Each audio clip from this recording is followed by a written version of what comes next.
moltes vegades els més petits, els que aparentment compten menys, no s'escolten, sembla com que no tinguin veu, que ningú els vulgui escoltar. Però moltes vegades aquests insignificants del món o de la història o de la vida, o com vulguem dir-li, cadascú que pensi en l'exemple que li vegi millor, moltes vegades tenen grans veritats a dir. Compta una dita que els infants no diuen mai mentides.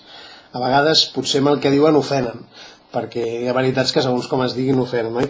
Però que diu que els infants sempre diuen la veritat, sempre ho diuen tot tal com raja, tal com els ve. Avui a l'Evangeli ens trobem amb un infant que porta allò que té als peus de Jesús, porta, mira, uns pans, uns peixos, i al final el miracle de la multiplicació es fa a partir d'aquest do, a partir d'aquesta ofrena que porta aquest marrec que ens explica la paraula de Déu.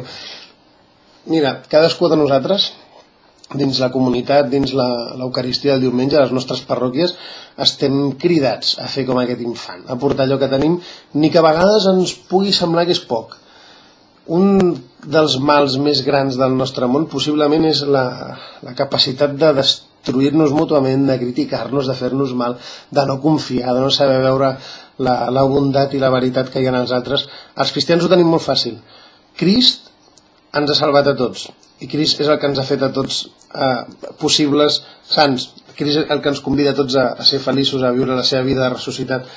I això és el que ens fa a tots germans, i això és el que ens hauria d'ajudar a fer com aquest infant, a posar allò que tenim cadascú, ni que a vegades pensem que és poc, posar-ho als peus de l'Eucaristia, posar-ho davant de l'altar en l'Eucaristia, i així oferir-ho també als germans a l'Església i a tot el món. Molt bon diumenge.